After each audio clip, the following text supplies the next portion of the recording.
Hello, everybody. Welcome to Barber Dave's Take on Things. Uh, as you know, I own a barber shop, and as being such, a lot of times what happens is you have people that will come into the shop and will talk about different things. So what I thought I'd do is, other than just having a shaving channel, I thought I'd go ahead and do Barber Dave's My Take on Things. And this is going to be not necessarily a scheduled thing unless we get a lot of interest in it. And if we do, then I'll try to make it more often. But what we're going to talk about is different topics that I hear in the barbershop. Now, fortunately, a lot of things happen in a barbershop that people feel very comfortable and they feel that they can talk to you about things. And you talk about a wide range of subjects from politics to comedy to current events. And and I have a single chair shop, so it's very intimate, very private. And so people begin to really like discussing private matters with you. Sometimes you don't want to hear it, sometimes you do, but from both ladies and men, and you get different perspectives, not only on socioeconomics, but you get ideas on male versus female, current events, politics. So we're going to hit the whole wide realm of things. And what we're going to do is it's going to be kind of like my take on things. And today we're going to talk about Sound of Freedom. You can go on any type of video stream right now and see multiple comments on YouTube about the movie Sound of Freedom. Now, I'm not going to go into the political decisions of what was made and what's been said and what's not. I just want to give you a full review from my standpoint. Now, it should be said that I am a huge Jim Caviezel fan to begin with. I think one of the best performances that he ever did was in The Passion of the Christ. Now, let me qualify that by saying I am Catholic, and I am also a big supporter of Mel Gibson and how he stands for certain things. And, yeah, can you be a little weird sometimes? Sure. But this movie, I believe that Jim Caviezel does his best work. And a lot of people say it was so intense and so acted. And I don't believe that's the case. I think that what Jim Caviezel did was show his true beliefs as a Christian and his true beliefs as an American and his true disgust for what this movie portrays. Now, I could go into all of the reasons why certain parties in the United States are upset about this movie and are trying to put it down and talking about how it's related to QAnon. I don't want to get into any of that, other than the fact that the movie was made 5 years ago. And I've got a couple of things that I have questions on before we get into what I feel the movie portrays. Number one, why are movies like Barbie and all these other movies getting huge Hollywood support with advertising and shirts and T-shirts and everything else? That's all fine and dandy. But after seeing this movie, and if you haven't seen it, you need to. It's that simple. You need to see the ugly underbelly of what's going on in this country. I'm very proud to be an American. I served my country, but at the same time, I was very naive. My feelings were that if an immigrant, no matter where they come from, decides to get into prostitution or gets into anything like that, I feel that they were an adult and they made that decision. Wow, talking about how naive I was, because some of these children are as young as 4 years old. Now let's talk about that for a minute. So that means that there are people that want to have sex and will pay for sex to have it with a 4-year-old. And it doesn't matter whether it's a boy or a girl. Let that sink in for a minute. And I think that's why this movie really is so emotionally charged, because it makes us look at ourselves in the mirror and say, wow, what's going on here? Another thing that made me surprised was that the number one customer for this child trafficking and everything that goes along with it is the United States.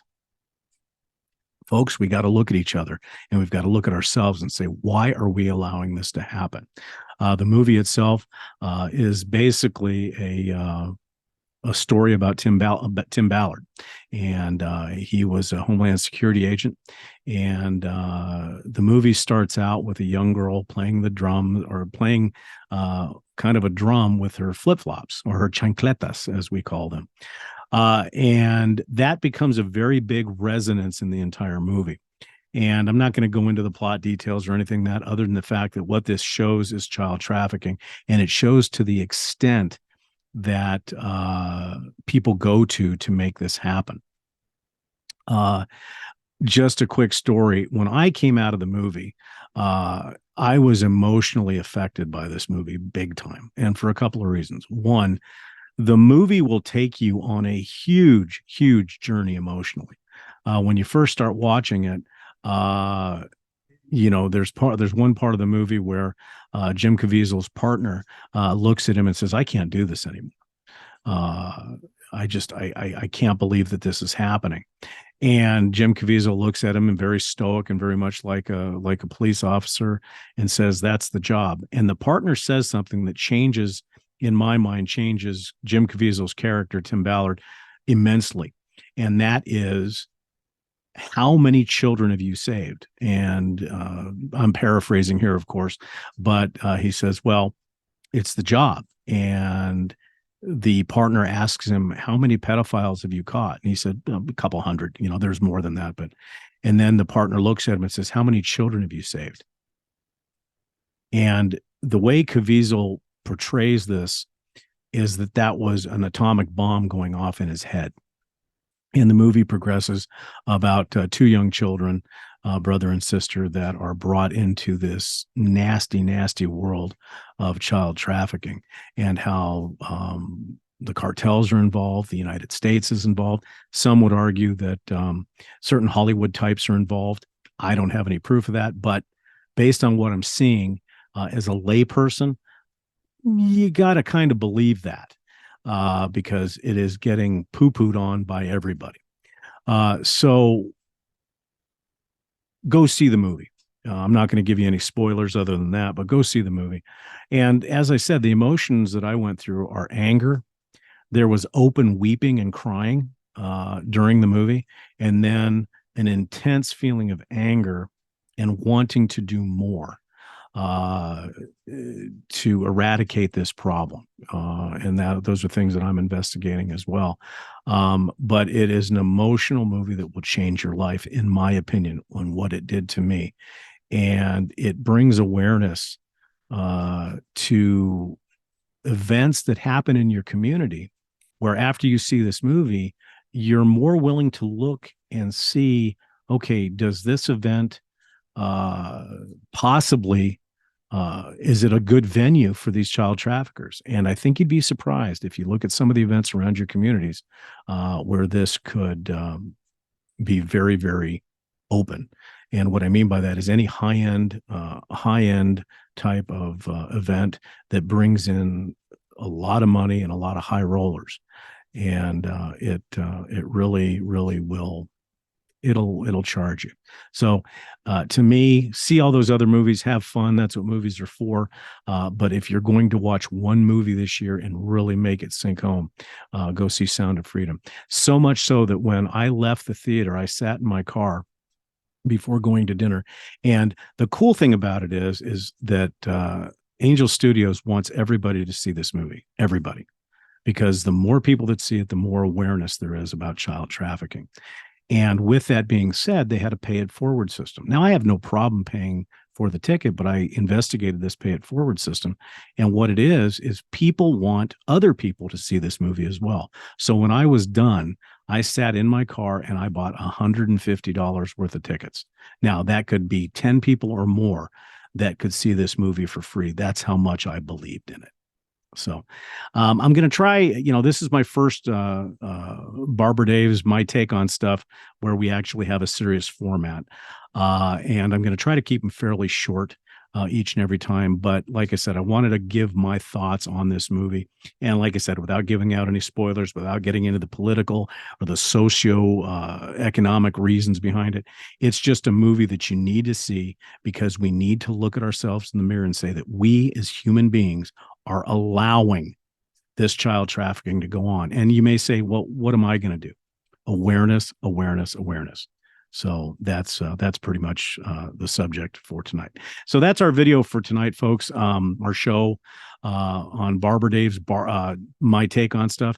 We're trying to do something a little bit different, other than shaving videos and so forth, once a week, once a month, once every 6 months. It'll all depend on what subjects I see. But as I said earlier in the show, these are going to be topics that are consistent as what I hear in the barbershop. Because like I said, I see people from all walks of life, all ethnic backgrounds, all sexual orientations, everybody, and we have conversations in an intimate setting, and these people trust the conversations that we have. And it's kind of cool because being a barber, you of a certain age, you've had some mileage behind you.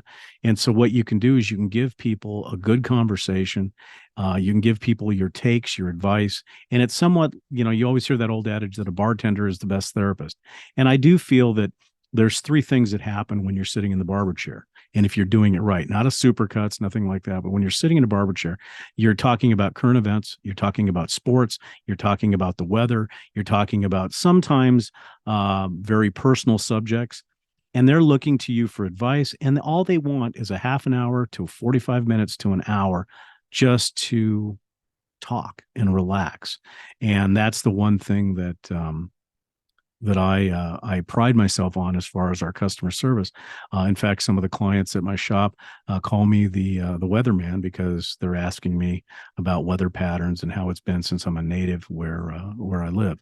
So that's the kind of subject matter that we're going to be seeing over the next couple of shows, and we'll see how it goes. If it works, great. If it doesn't, you may not see it anymore. But anyhow, that's it for tonight. I'm Barber Dave, and this has been Barber Dave's My Take on Stuff. I hope everybody has an absolutely wonderful, wonderful evening, and we'll see you again soon. Take care, everybody.